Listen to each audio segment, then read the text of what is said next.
The air in the ballroom of the Grand Imperial Hotel was thick and heavy, like velvet, saturated with the sense of expensive perfume, champagne, and a quiet, polite despair.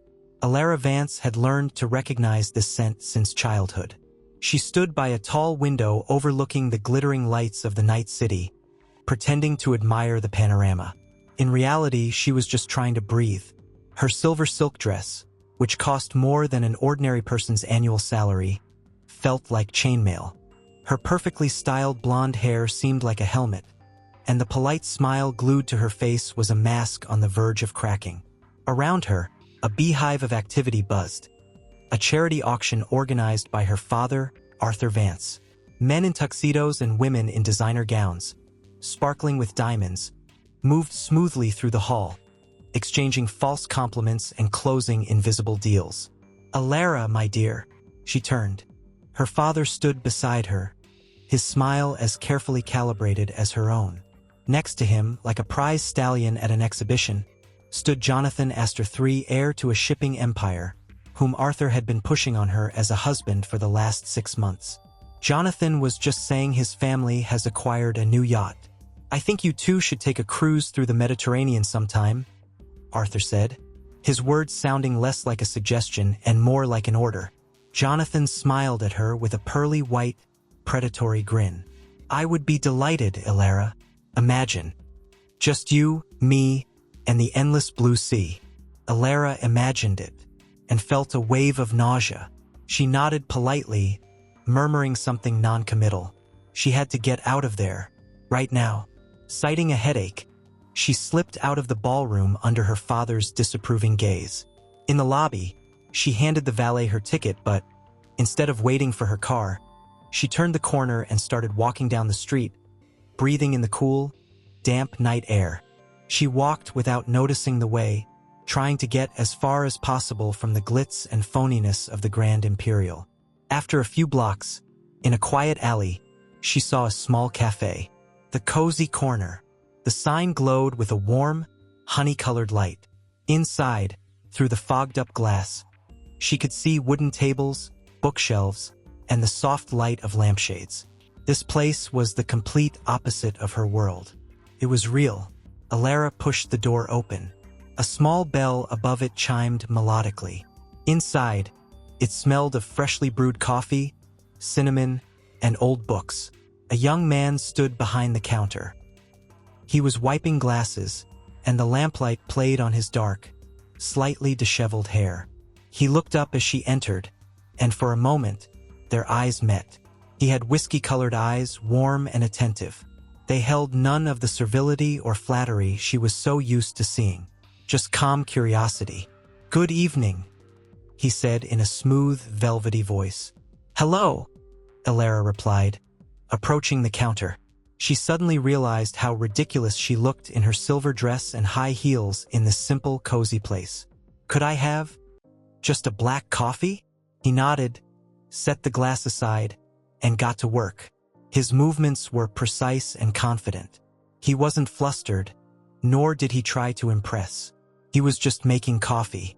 Alara watched him, feeling the tension that had gripped her all evening slowly begin to fade.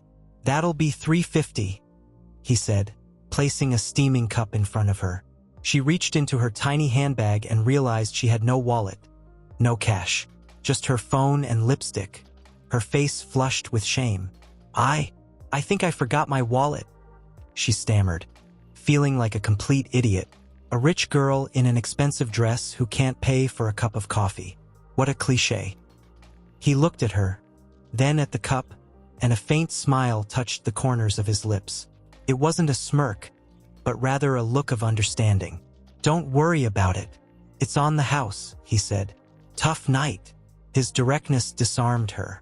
The men in her circle never asked such questions. They talked about stocks, golf, and yachts. "You could say that," she admitted honestly. He leaned against the counter, and she noticed a small ink stain near the pocket of his uniform shirt. "Sometimes a good cup of coffee is all you need to get through a night like that." "I hope you're right," she said, taking a sip. The coffee was strong, hot, and real, the best she'd had in a long time. She sat at a small table by the window, from which she had just been looking at the cafe. She watched him serve the few other customers. An elderly couple, a student with a laptop. He moved with a quiet grace and dignity that Alara rarely saw in anyone, regardless of their bank account. He wasn't handsome in a glossy, magazine sense like Jonathan. His features were sharper, his nose straight, his chin strong-willed. But there was a depth in his gaze and a strength in his calmness that drew her in. Alara sat in the cafe for almost an hour, just watching and slowly sipping her coffee. When she was leaving, he was back at the counter. "Thank you for the coffee," she said, stopping in front of him. "Anytime. Come back whenever you need to escape," he replied with the same faint smile. She smiled back, for the first time that evening, a genuine smile. "I will." Back in her car, she sat for a long time before starting the engine. The image of his calm, warm eyes wouldn't leave her mind. She didn't know his name. She knew nothing about him. But she knew one thing for sure. She would return to the cozy corner. And not just for the coffee. 3 days passed. 3 days during which Alara tried to get the small cafe and its mysterious barista out of her head. She went to boring lunches, attended fittings with designers, and smiled politely at Jonathan, who spoke more and more insistently about their future together. But in her mind, she kept returning to that quiet alley. On the 4th day, she gave in. But this time was different. She wasn't running away. She was going there with a purpose. Alara left the silks and cashmere in her closet, opting for simple jeans, a soft cream sweater, and comfortable boots. She pulled her hair back into a casual ponytail and wore only a touch of mascara. She parked her Maserati 3 blocks away and walked, feeling almost unrecognizable. Anonymous. Free. It was midday, and the cozy corner was bathed in soft daylight. The cafe was busier than that evening, but the atmosphere remained just as calm and peaceful. He was there, behind the counter, this time wearing a simple gray sweater over his shirt. He was talking to an elderly lady, laughing at something, and Alara froze for a moment just looking at him. His laugh was as warm as his gaze. He noticed her, and a flash of recognition crossed his face. He finished his conversation with the lady and nodded to Alara as she approached the counter. "Running away again?" he asked, a playful glint in his eyes. "Not exactly," she replied, feeling a light blush creep up her cheeks. She proudly placed her handbag on the counter. "Today's escape is planned, and I can pay for myself." He laughed. "Very glad to hear it. Anything special? Or the usual soul-saving black coffee?" "Coffee, and maybe that almond croissant." A comfortable silence fell between them as he prepared her order. Alara decided to break it first. "I never got your name last time." He placed the cup and plate in front of her. "Liam." "Alara," she introduced herself, deliberately omitting the last name that was synonymous with wealth and power in this city. Here, she wanted to be just Alara. "It's nice to meet you, Alara," he said, and the way he said her name, in a simple, unadorned tone, made something inside her flutter. She sat at the same table by the window. The cafe had its own life. Students typed on laptops, friends chatted quietly, someone was reading a book, and presiding over it all was Liam, who seemed to be not just an employee, but the heart of the place. He knew the regulars by name and remembered how they liked their coffee. "So what do you do, Alara, when you're not making dramatic appearances in evening gowns?" he asked, coming over to her table to clear empty cups from the one next to hers. The question caught her off guard. She couldn't tell the truth. I help with the family business. Mostly paperwork. I'm between projects right now." The lie was pathetic, but it was better than, "I'm the daughter of the Arthur Vance, and my only job is to marry well." He nodded, showing neither particular interest nor disbelief. "And you?" she asked quickly. "Me? I'm a student at the city college. Majoring in literature," he said, nodding toward the bookshelves. "I work here to pay for tuition and my tiny apartment above the flower shop around the corner. I dream of writing something worthwhile someday. In the meantime, I read what others have written and make coffee." They talked about books. Alara, who had received an excellent humanities education, was surprised to find that, for the first time in a long while, she could talk to someone about Marquez and Faulkner instead of stock quotes. Liam spoke about literature with passion, with a fire in his eyes. He saw not just words and stories, but entire worlds, reflections of the human soul. At one point, Alara's phone rang. The screen displayed Jonathan. She declined the call without a second thought. A small act of rebellion that brought her immense satisfaction. Liam, who was wiping a nearby table, shot her a quick, understanding glance but said nothing. When she was about to leave, after paying for her order, Liam accepted the money with a smile. He stopped her. "Wait." He went to one of the shelves, took down a worn paperback, and handed it to her. It was Marquez's 100 Years of Solitude, the book they had just been discussing. "We ordered a new batch, so this one is a spare. Take it," he said. Her fingers brushed against his as she took the book. A warm, fleeting touch that sent a tingle up her arm. "Thank you, Liam. I don't know what to say." "Don't say anything. Just read it and tell me what you think next time," he said, smiling his warm, disarming smile again. If there is a next time, of course. It wasn't a question, but more of a game, and she gladly accepted it. "There will be," she promised, clutching the book tighter. Leaving the cafe, Alara didn't go straight to her car. She turned the corner and saw the flower shop where Liam must have lived. She pictured his small apartment, cluttered with books, smelling of coffee and maybe just a little of flowers. The image seemed more real and desirable than her own vast, empty penthouse overlooking the city. Pressing the old book to her chest like the greatest treasure, she walked to her car. She knew that this day had changed everything. She hadn't just escaped her golden cage. She had found a door to another world. And the key to that door was in the hands of a barista named Liam. Alara's visits to the cozy corner became a ritual, a secret breath of fresh air in her suffocating routine. She came 2, sometimes 3 times a week, each time inventing new excuses for her absences. A meeting with the decorator, a dress fitting, helping to organize a charity event. The lies came more easily, and the guilt was dulled by the anticipation of seeing Liam. They talked about everything and nothing. About the books he lent her from the cafe's collection, the movies she watched alone in her home theater, about music. She learned that he played an old guitar and wrote clumsy but sincere songs. He learned that she loved old black and white films and secretly dreamed of learning to bake bread. She never mentioned her wealth, and he never seemed to think about it. To him, she was just Alara, a slightly sad, surprisingly well-read, and beautiful girl who drank too much black coffee.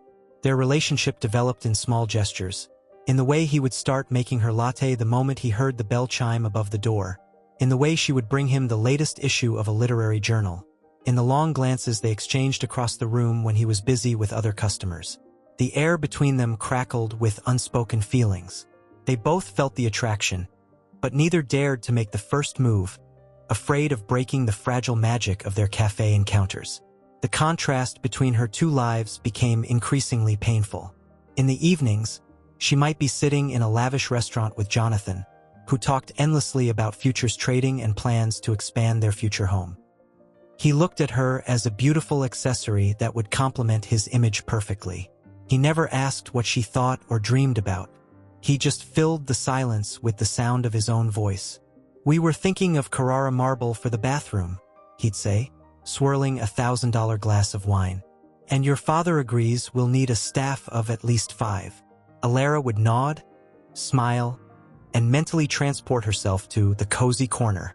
She'd remember Liam laughingly telling her that he was having pasta with tomato sauce for dinner again because it was all he could afford until payday. And that pasta seemed a million times more appetizing than the oysters and foie gras on her plate. One rainy autumn afternoon, she stayed at the cafe until closing time. There were hardly any customers, and Liam sat down at her table, having taken off his work apron. It was pouring outside, and the thought of returning to her empty penthouse was the last thing Alara wanted. "You know," Liam began, looking at the streams of water running down the window pane, "I've always wondered what your dream is. The question caught her off guard again. A dream? In her world, girls didn't have dreams. They had a plan, laid out by their fathers. A prestigious college, a profitable marriage, the role of a great house's mistress and mother to heirs. I don't know, she answered honestly, and the admission sounded bitter. Everyone should have a dream, Alara, he said softly, his whiskey-colored eyes looking at her with such warmth it took her breath away. Even a small one, like learning to bake bread. He remembered. He listened and remembered her every word. Jonathan couldn't even remember her favorite color. In that moment, Liam seemed to make a decision. He leaned forward slightly, his voice dropping. My shift is over, and the rain doesn't look like it's ever going to stop. But there's an old movie theater 2 blocks from here showing Casablanca tonight, and they have the best popcorn machine in the city. He paused, his gaze direct and open. Want to go? Alara's heart beat so loudly she thought it might drown out the sound of the rain. This was it. A step beyond the cafe. A step into reality. It was dangerous, reckless, and incredibly desirable. Her phone was in her purse, and she knew it probably had several missed calls from Jonathan or her father. But she didn't care. She looked into his warm, waiting eyes and, for the first time in her life, made a choice not because it was necessary or proper, but because her heart wanted it. Yes, she breathed, her smile brighter than any diamond she had ever been given. I love popcorn. Liam turned off the lights in the cafe, leaving only a dim lamp over the register, and hung a closed sign on the door. He pulled a large black umbrella from the back room, one that looked like it had weathered many storms. When he opened it over them at the cafe's entrance, the world shrank to this small, sheltered space. The street glistened with neon lights reflecting on the wet asphalt. The air smelled of ozone and damp earth. They walked down the street, shoulder to shoulder under one umbrella. Alara was so close to him she could feel the warmth of his body and inhale the faint scent of coffee and something else. Clean, masculine, uniquely his. She was used to men who smelled of expensive colognes, but this simple scent seemed the most captivating in the world. The Palace Theater was a relic of a bygone era, with a faded red carpet, velvet seats with worn armrests, and movie posters in antique frames. It smelled of dust, melted butter, and nostalgia. It was so different from the sterile multiplexes Alara frequented. Here, everything felt real, alive. Liam bought the tickets and a huge bucket of popcorn. As he paid with crumpled bills, Alara felt a pang of guilt, thinking of the platinum card lying useless in her purse. Here, her money had no power. All that mattered was the genuine joy with which Liam handed her the warm bucket. The semi-dark theater was only sparsely filled. They sat in the middle of a row. When the lights went out and the black and white credits appeared on the screen, Alara felt an almost childlike excitement. She knew the film by heart, but tonight, everything was different. The love story of Rick and Ilsa on screen intertwined with the burgeoning story in the dark theater. She was so absorbed in her own feelings that she barely followed the plot. She was aware of Liam's every movement beside her. The way he leaned back in his seat, the way he quietly crunched on popcorn. Their hands brushed several times as they both reached for popcorn. Each accidental touch was like an electric shock. And then, during the most tense moment of the film, as Ilsa begged Rick to do the thinking for both of them, Liam didn't reach for popcorn. His hand found hers in the dark. His fingers were warm and strong. He didn't squeeze her palm but simply covered it with his, giving her the chance to pull away at any moment. But she didn't pull away. Instead, she intertwined her fingers with his. It was a silent answer, a simple gesture that meant more than any words. They watched the rest of the movie holding hands. Alara's heart beat steadily and calmly, as it never had before. She was where she belonged. When they left the theater, the rain had stopped. The city was washed clean and breathed freshness. Stars were even visible in the sky. I didn't think it would end, Liam said quietly, not letting go of her hand. The rain? Or the movie? She asked, looking up at him. In the light of the street lamps, his eyes seemed even darker and deeper. Both, he smiled. They walked back slowly, their hands still clasped. The silence between them was no longer tense. It was filled with a new understanding. He walked her to the corner where she usually turned to get to her car. They stopped under an old maple tree. "Thank you for the evening, Liam." It was real. She struggled to find the right words. "For me too," he said, his voice serious. He looked down at their joined hands, then back at her. For a moment, Alara thought he was going to kiss her. She even rose slightly on her toes in anticipation. But he only squeezed her fingers gently and let go. "Alara, can I have your phone number?"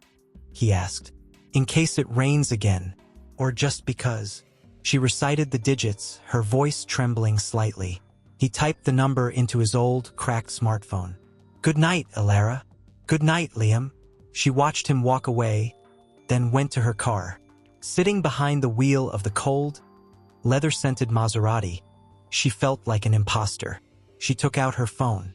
One unread message glowed on the screen. From Jonathan. "Father said you had a migraine. Hope you're feeling better. Dinner at the Astors tomorrow, don't be late." She ignored it and looked at her reflection in the rearview mirror. The girl looking back was still Alara Vance, heiress to a multi-million-dollar fortune.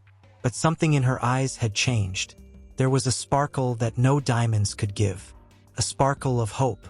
A few seconds later, the phone vibrated again. A new message from an unknown number.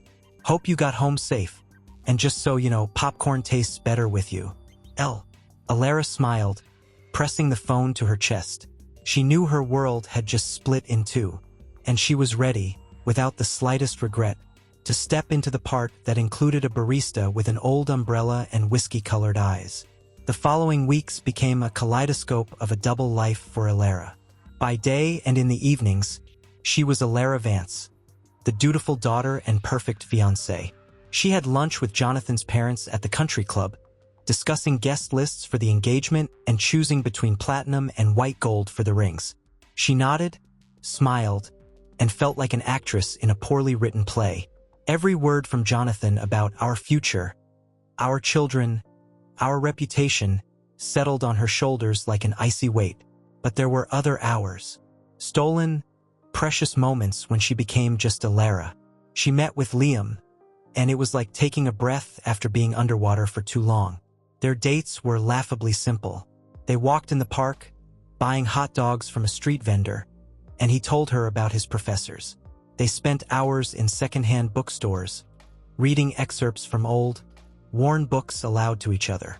He took her to his tiny apartment above the flower shop, which smelled of roses, book dust, and coffee. There was barely enough room for an old sofa, a desk cluttered with papers, and a guitar in the corner. But to Alara, this place felt cozier and more like home than her sterile penthouse. One evening, he cooked dinner for her, the very same pasta with tomato sauce he had once mentioned. Alara sat on a high stool in his miniature kitchen, watching him. He moved with an easy confidence, stirring the sauce and whistling a tune.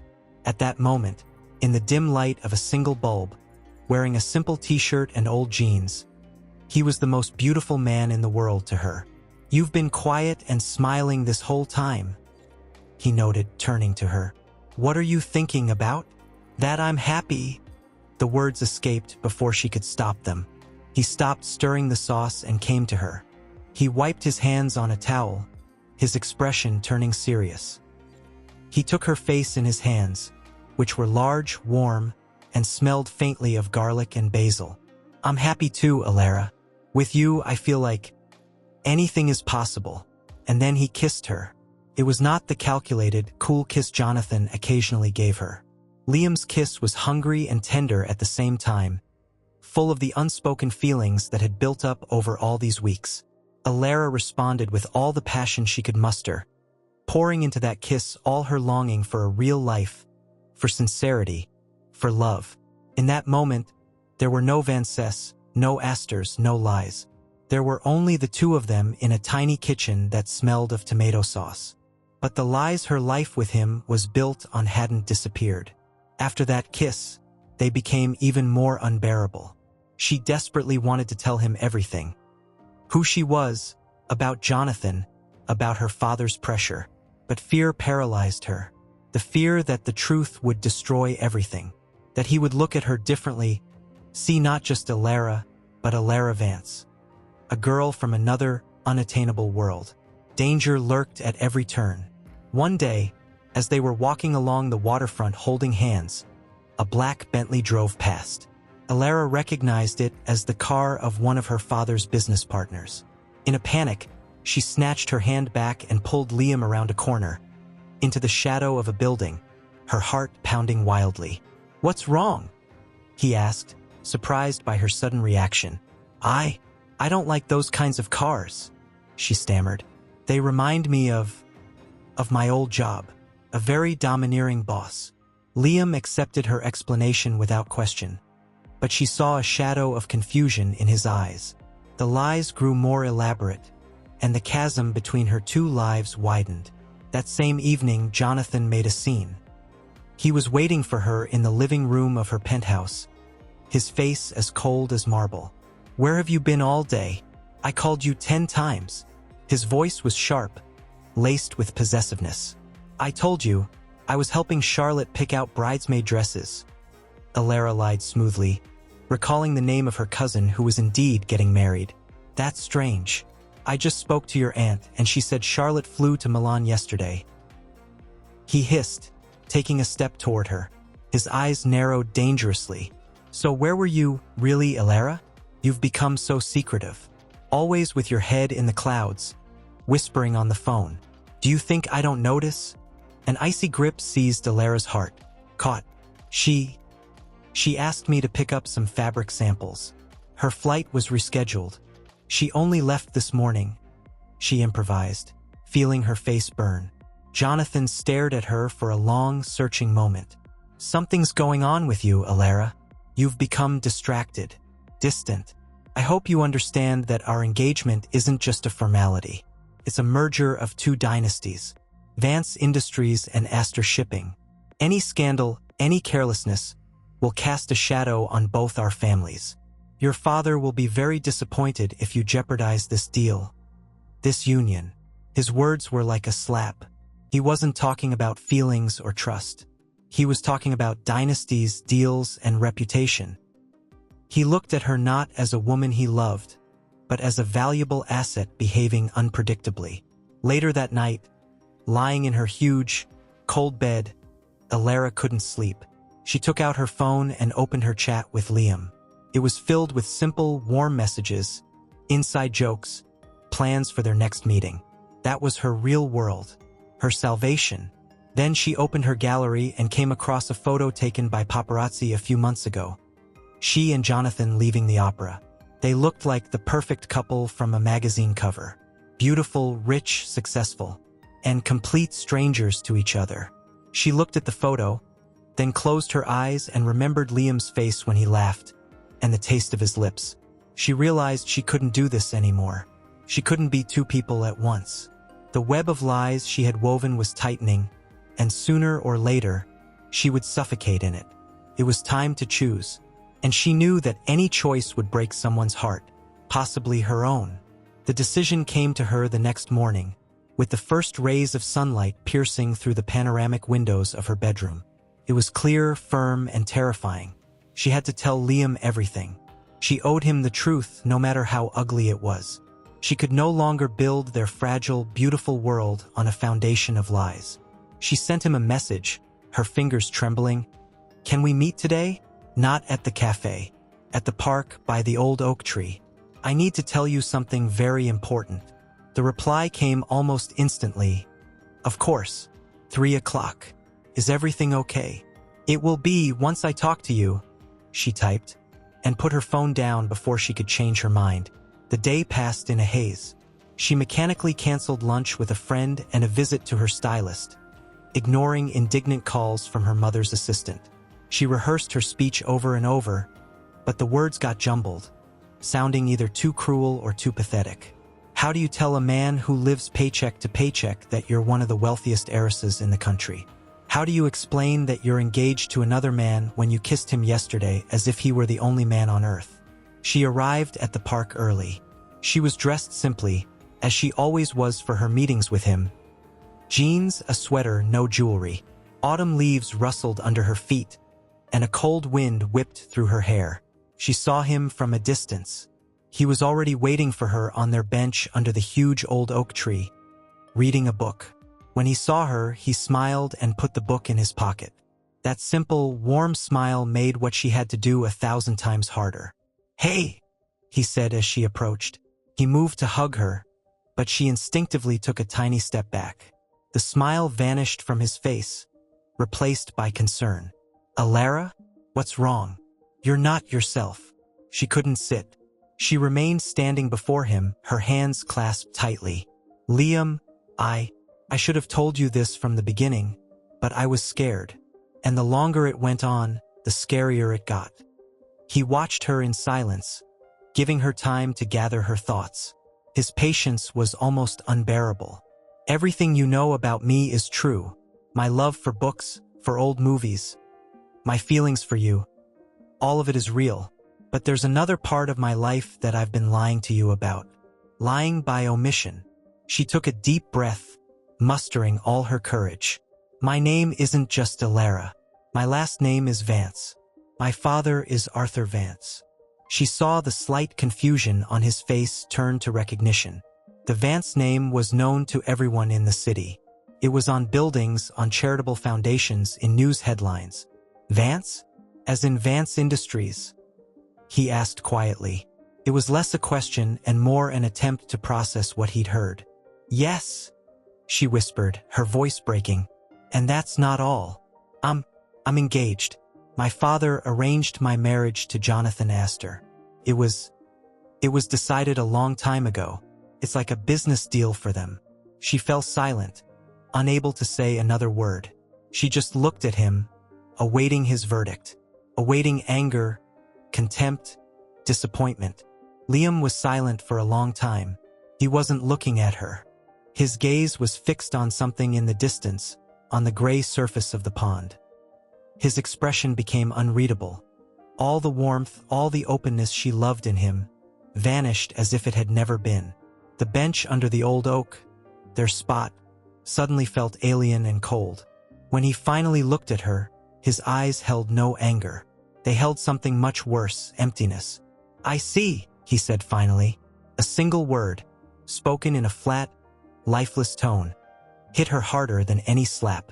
He slowly rose from the bench.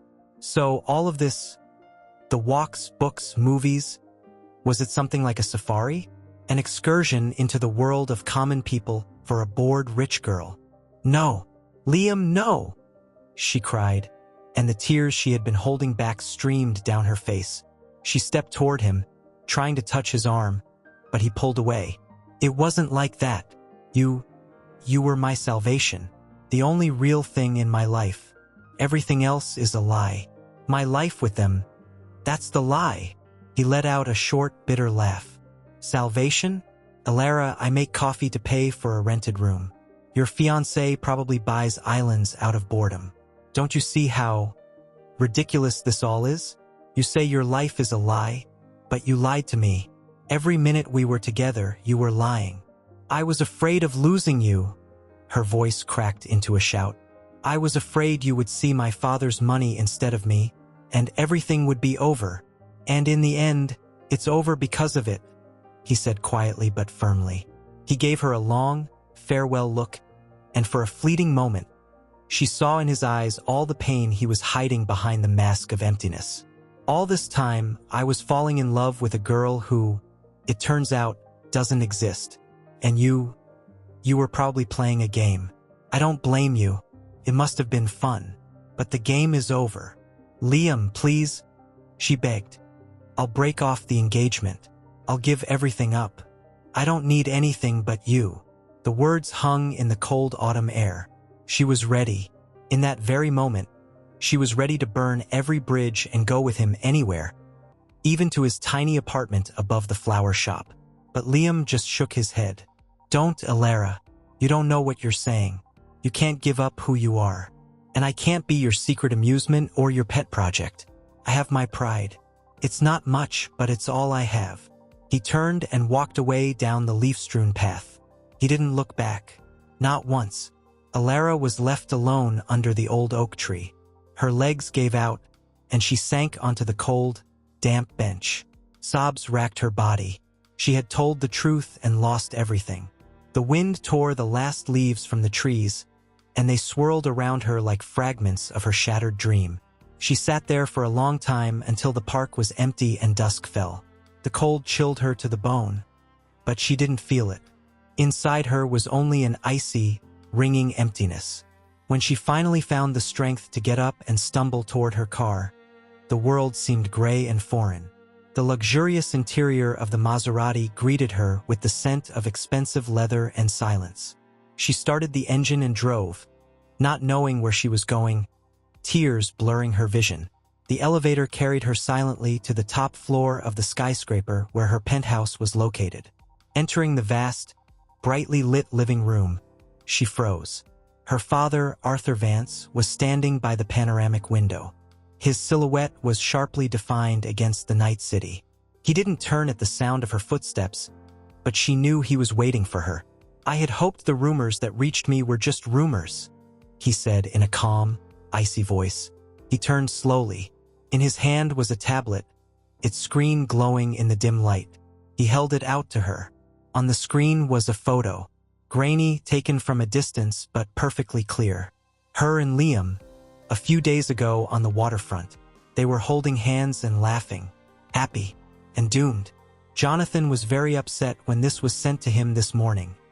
Her father continued, his voice devoid of any sympathy. "But I told him not to worry. I said my daughter is a smart girl who knows the meaning of duty. I told him she would never trade an empire for a fling with a waiter. I wasn't wrong, was I, Alara?" Alara looked at the photo, then at her father's cold, impenetrable face. Her grief and despair turned into a sudden, searing anger. Her whole body trembled. "You had me followed?" Her voice was a barely audible whisper, but it rang with steel. Arthur Vance didn't even blink. "I was protecting the family's interests, and your interests, though you may not understand that now." Jonathan hired a private investigator. He had every right. "You are his fiancée. I am his property, an asset, part of a deal," she spat.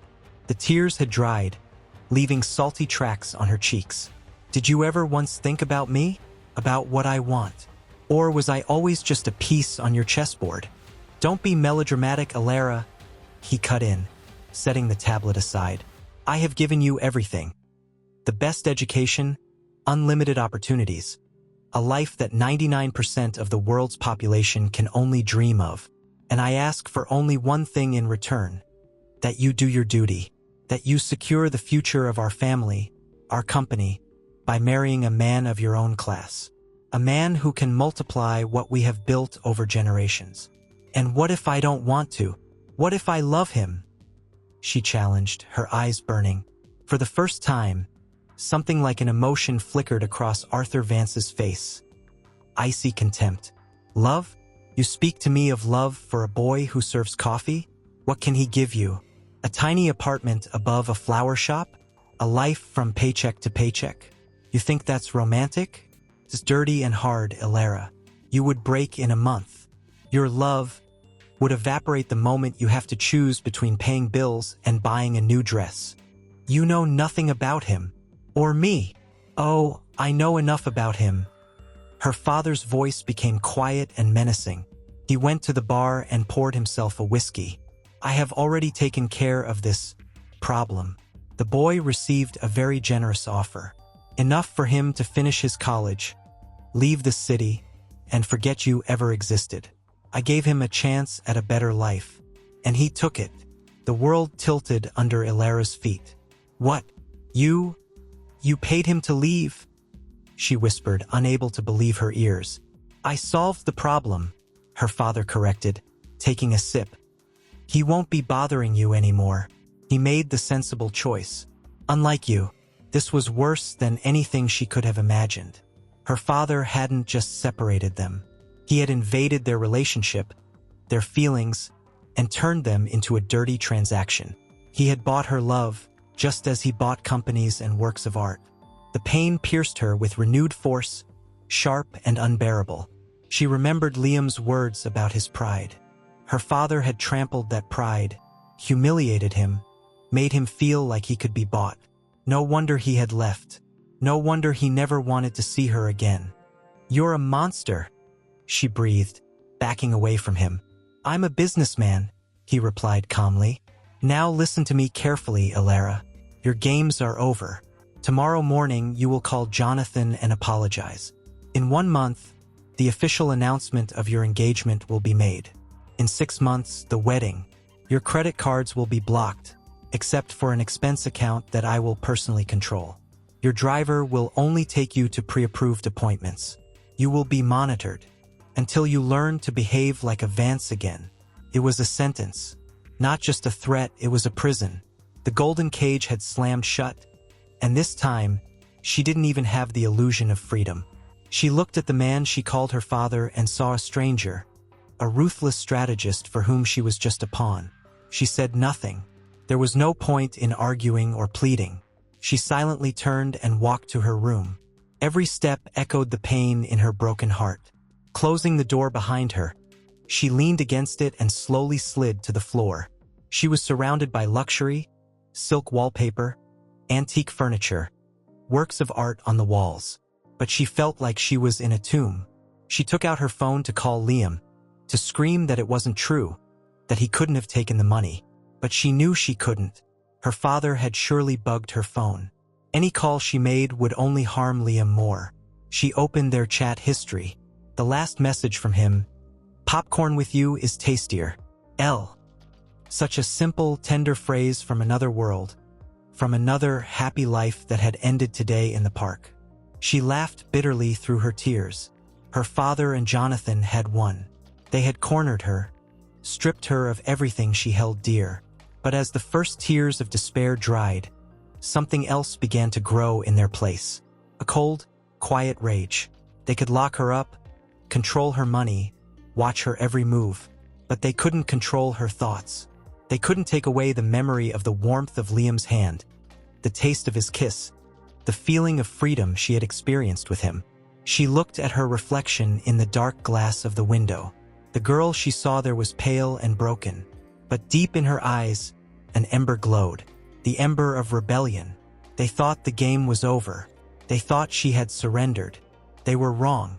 The game was just beginning, and she was no longer going to play by their rules.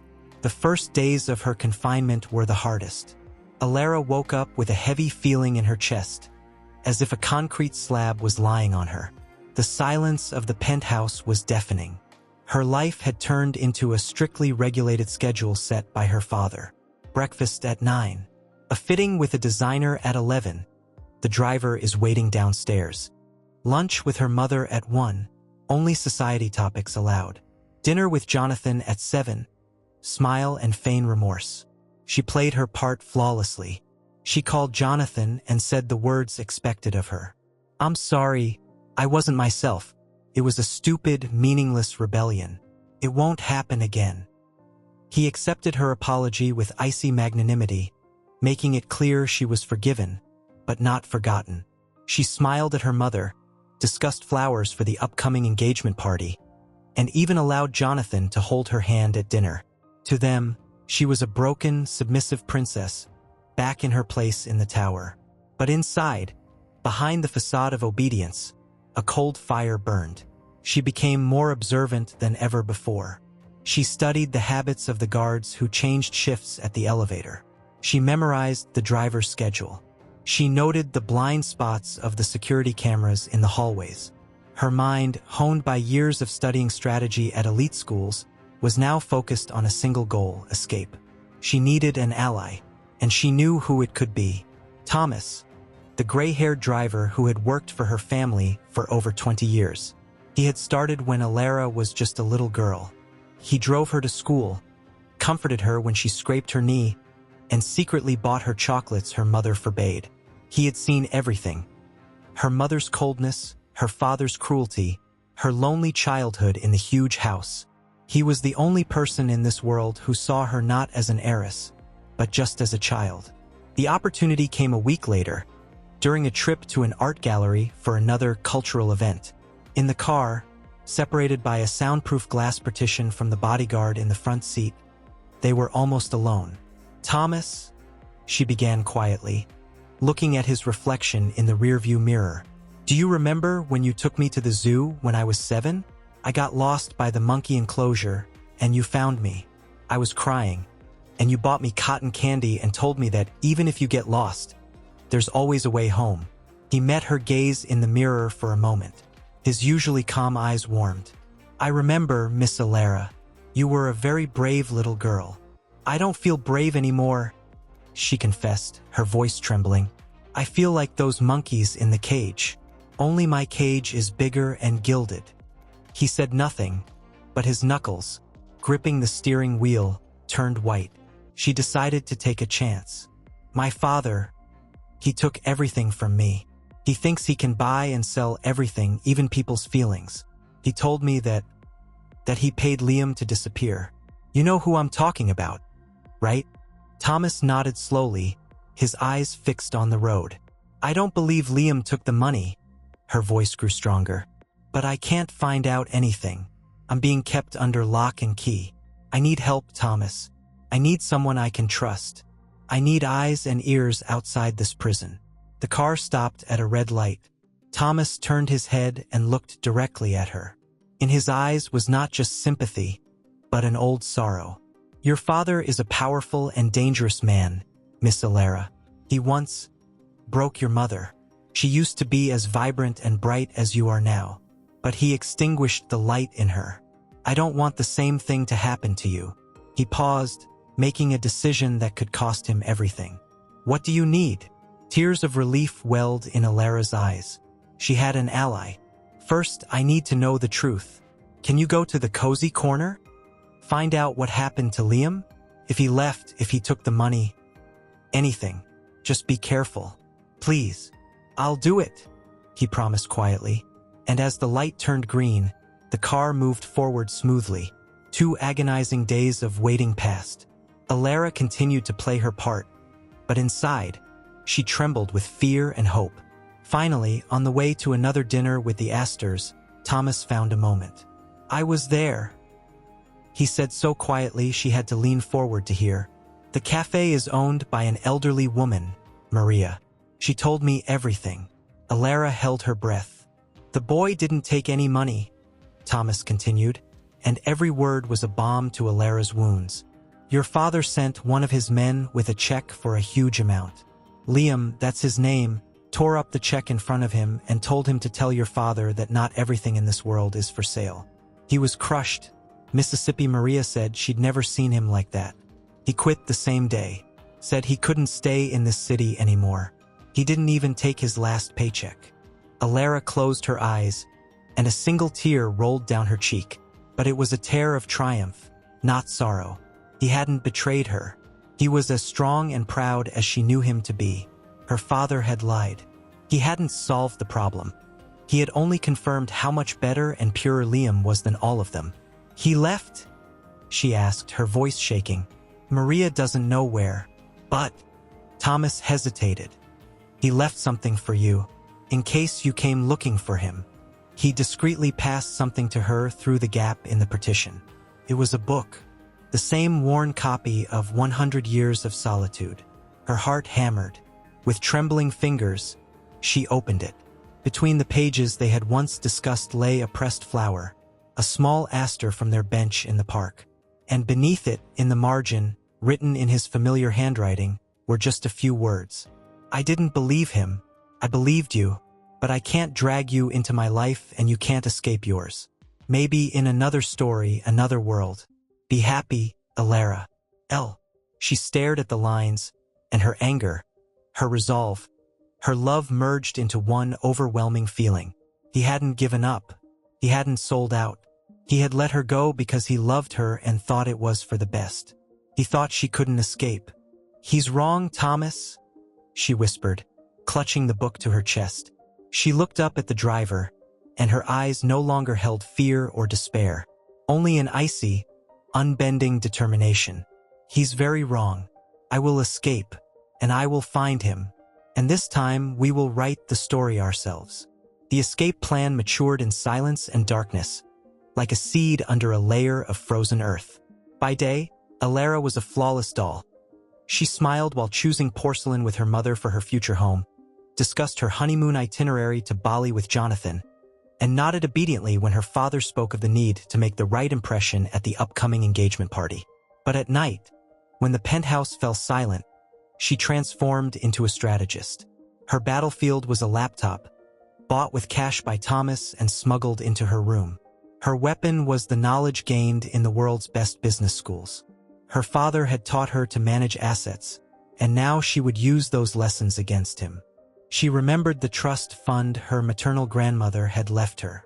It wasn't Vance's money. The fund had been cleverly set up by a wise old woman who didn't trust her son-in-law. Her father couldn't fully control it, and upon turning 21, Alara had the right to withdraw a certain amount annually without his knowledge. The sum was small by Vance standards, but for starting a new life it was a fortune. The next step was jewelry. Not the pieces given by her father or Jonathan, cold, heavy stones that were more investments than gifts, but the ones also inherited from her grandmother. A delicate sapphire necklace, a pair of pearl earrings, a thin diamond bracelet. They were kept in her personal safe. With the help of Thomas, who found a reliable and, more importantly, discreet jeweler in another city, she managed to sell them secretly. The cash was waiting in a bank vault, rented by Thomas under a false name. She knew that simply walking away wasn't an option. Her father would find her in hours.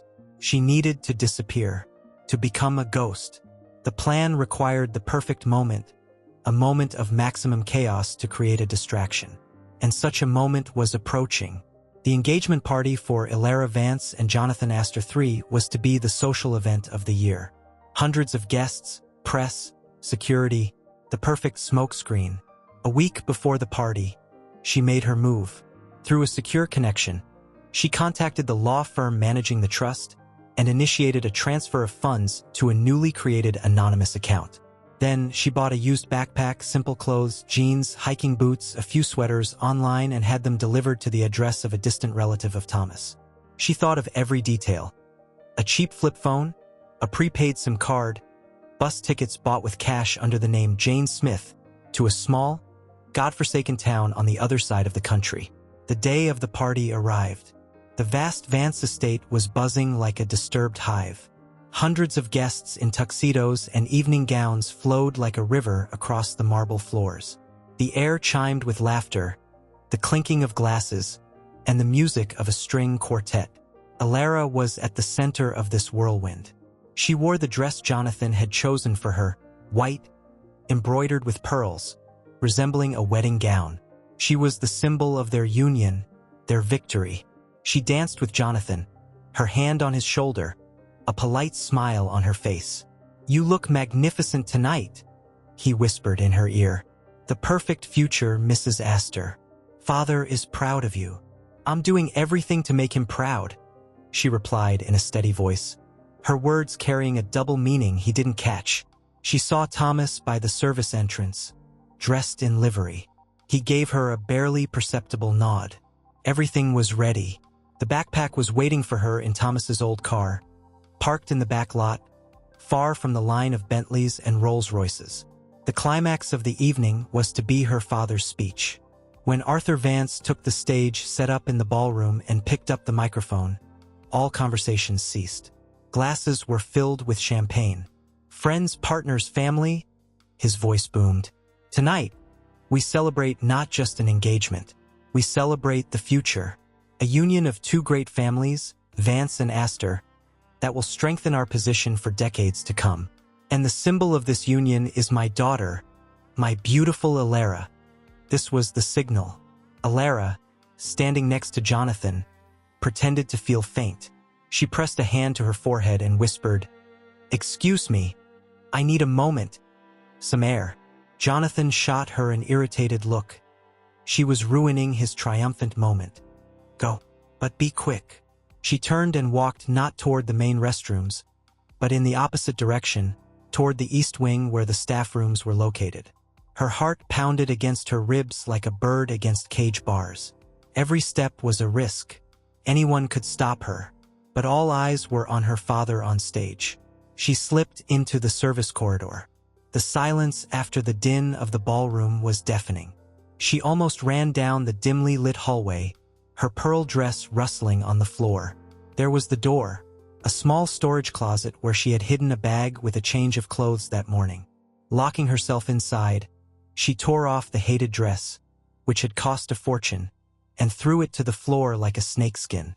In seconds, she had pulled on jeans, a sweater, and boots. She tied her hair in a tight ponytail and wiped the bright lipstick from her face. In the small, dusty mirror, she saw a stranger, determined, frightened, but alive. She shoved the dress into the bag and left the closet. The back door leading to the yard was at the end of the hall.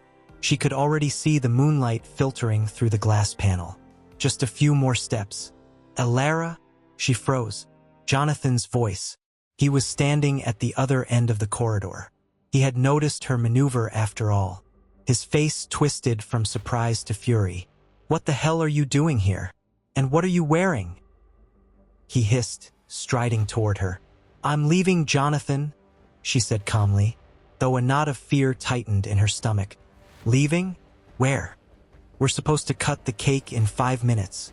Have you lost your mind? You'll disgrace me. Us."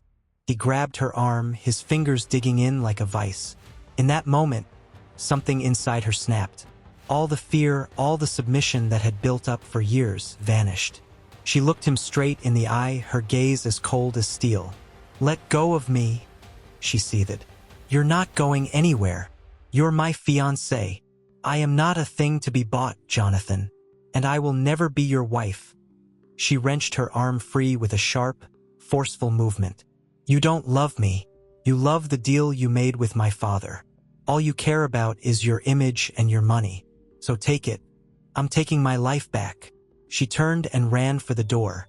He was stunned for a moment, then lunged after her. But it was too late. She burst outside into the cool night air and ran. She ran across the perfectly manicured lawn, not looking back, hearing his furious shouts behind her. Thomas's car was where he had promised, in the shadow of the old oak trees. The door was open. She jumped into the passenger seat, and Thomas immediately floored the gas pedal. The car silently exited through the service gate, which Thomas had thoughtfully left open.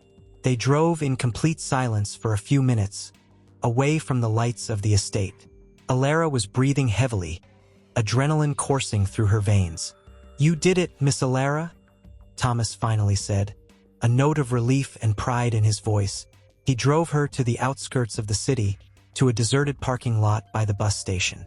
There, he gave her the backpack, the phone, and an envelope of cash. "I'll go back to the estate," he said. "I'll pretend I know nothing. That should buy you a few hours head start before they realize I was involved. You're on your own from here." She looked at this kind, elderly man who had risked everything for her. Tears welled in her eyes. "Thomas, I have no words. Why did you do this?" He smiled sadly. "I made a promise to your grandmother before she died, to look after you. I think she would be proud of me. Now go, Mississippi, don't look back." She hugged him tightly, as she had in childhood. "Thank you for everything." She got out of the car and walked toward the brightly lit bus station, not looking back, just as he had asked.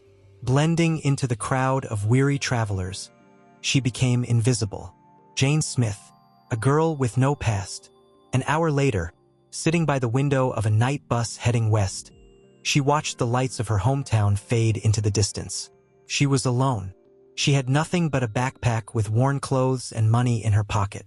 But in her hand, she clutched an old book with Liam's words in the margins. She didn't know where he was. She didn't know if she would find him. But for the first time in years, she felt not fear, but hope. She was free, and her own story, not written by her father or her fiancé, was just beginning. Meanwhile, at the Vance estate, Arthur finished his speech to thunderous applause. He turned to raise a glass with his daughter, but she wasn't there. First, there was mild irritation, then concern, and 20 minutes later, when the entire wing had been searched and a humiliated and enraged Jonathan recounted their meeting in the corridor, concern turned to an icy, all-consuming fury. Arthur Vance, a man who never lost, stood in the midst of his triumph, which had turned to ashes. His pawn had left the board. He looked at the hundreds of influential guests, who were already beginning to whisper, and realized he had become a laughingstock. He took out his phone and dialed the number of his head of security. "Find her." His voice was quiet but lethal. "Use every resource, every single one. I want her found. And when you find her, bring her home." The first few months of freedom were like a fever dream. Alara, now Jane, lived by rules she set for herself. Never stay in one place for more than a few weeks. Pay for everything with cash. Avoid close relationships, and don't use the internet in public places. She traveled west, trading one anonymous bus for another, staying in cheap motels in small towns whose names she immediately forgot. She worked where she could, washing dishes in roadside diners, picking apples on farms, cleaning motel rooms. Her hands, accustomed to silk and piano keys, grew rough and calloused. She lost weight. A tan covered her aristocratic pallor, and her hair, which she had cut short and dyed brown, lost its salon gloss. She was no longer Alara Vance. She was becoming someone else, resilient, cautious, and completely anonymous. The hunt for her never ceased. A couple of times, she felt the icy breath of the pursuit on her neck. Once, in a diner in Nebraska, she saw her face on the TV news, a photo from a charity gala. The report spoke of a concerned family searching for their missing daughter, who was in need of medical assistance. She immediately paid and left, leaving her half-eaten meal, and that same day, she boarded a bus to Colorado. Her father had turned her into a fugitive, portraying her as mentally unstable so that anyone who recognized her would immediately report it to the authorities. All this time, her only compass, her only link to her past life, was the worn-out book and the dream of finding Liam. But how do you find a person who also wanted to disappear? Her only clue was his passion for literature. Every free moment in public libraries, she scoured online journals, websites of small publishers, and lists of students in literature courses at obscure colleges in the western states. It was like looking for a needle in a continent-sized haystack. Nearly 6 months passed. Hope began to fade, replaced by a dull, aching loneliness. She settled in a small town in Oregon, at the foot of mountains covered with ancient pines. The town was called Hope Creek, an irony that tasted bitter. She rented a tiny room above a bookstore and got a job as a waitress at the local diner. Life fell into a slow, monotonous routine. One evening, after her shift, she was sitting in her room, idly flipping through the pages of a new local literary almanac the bookstore owner had given her. Suddenly, her heart stopped, then began to beat furiously. She saw a short story titled The Girl and the Popcorn, and beneath it, the author's name, L. O'Connell. Liam. He had taken his mother's surname. He had once mentioned in one of their conversations. With trembling hands, she began to read. It was their story, slightly altered, embellished, but unmistakably theirs. A story about a rich, sad girl who walked into a small cafe on a rainy evening, about a trip to an old movie theater, about the accidental touch of hands in the dark. The story was filled with such tenderness and longing that tears came to Alara's eyes. At the end of the text was a short author bio. L. O'Connell lives and works in Hope Creek, Oregon. He is currently working on his first novel. He was here. All this time, all these months of searching, he was here in this tiny town. He was living just a few blocks away from her. The next morning, she didn't go to work. She walked down the main street of Hope Creek, and the world around her seemed unreal. There was the local library. Was he there? Or in that small house with the blue shutters she had always noticed on her way to the diner? She found him at the lumber mill on the edge of town. He wasn't working in a library or a bookstore. He was hauling heavy planks, his hands covered in splinters, his face coated in sawdust. He was thinner than she remembered, and there was a weariness in his eyes. But it was him, her Liam. She stood at the edge of the clearing, hesitating to approach, just watching him work. At one point, he stopped to wipe sweat from his brow, and their eyes met across the distance. He froze. Disbelief, shock, astonishment. A whole range of emotions washed over his face. He slowly put down the plank he was holding and started walking toward her, hesitantly, as if afraid she was a mirage. "Alara?" he breathed when he was close. "It's Jane now," she replied softly, a smile touching her lips. "I read your story." They stood there, looking at each other, and all the months of separation, all the pain and fear, vanished in that moment. "How did you—" he started but didn't finish. "I ran away," she said simply. "That same night, from the engagement party. I gave up everything, Liam. The money, the name, that life. Because the only thing I couldn't give up was you." He looked at her face, at her short brown hair, at her hands with their broken nails, at her simple clothes. He saw not the heiress of an empire, but a tired yet determined woman who had crossed the country to find him. "I thought I was doing the right thing," his voice trembled. "I thought I was saving you from a life like this. From me. I never stopped loving you, Alara. Not for a single day."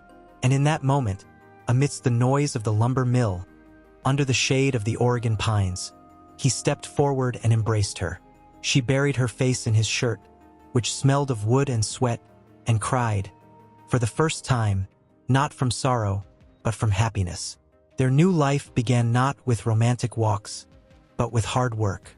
They rented a small cabin at the edge of the forest. Alara continued to work at the diner, and Liam at the lumber mill, writing his novel at night. They lived very simply. They rarely had extra money, but they were rich in what Alara had never had: freedom, understanding, and quiet, genuine happiness. She finally learned how to bake bread. One day, a year later, as they sat on the porch of their cabin watching the sun set behind the mountains, an expensive black car pulled up. Alara's heart skipped a beat. A short man in a sharp suit got out. He wasn't a security guard, he was a lawyer. He approached them and handed Alara an envelope. "This is from your father, Miss Vance," he said. With trembling hands, she opened it.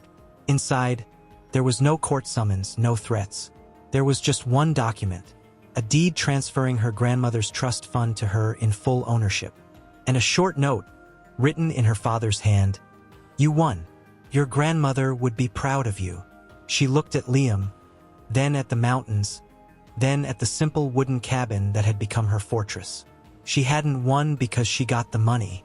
She had won the day she decided that her life belonged to her alone. She silently tore the note and the deed into small pieces and let the wind carry them away. "I don't need this," she said, turning to Liam.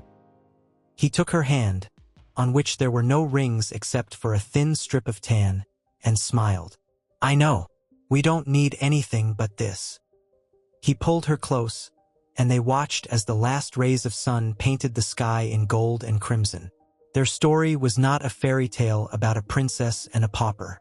It was a story of two people who navigated lies and betrayal to find not wealth or status, but something far more valuable: each other, and the right to write their own story. And they had a whole life ahead of them to finish it.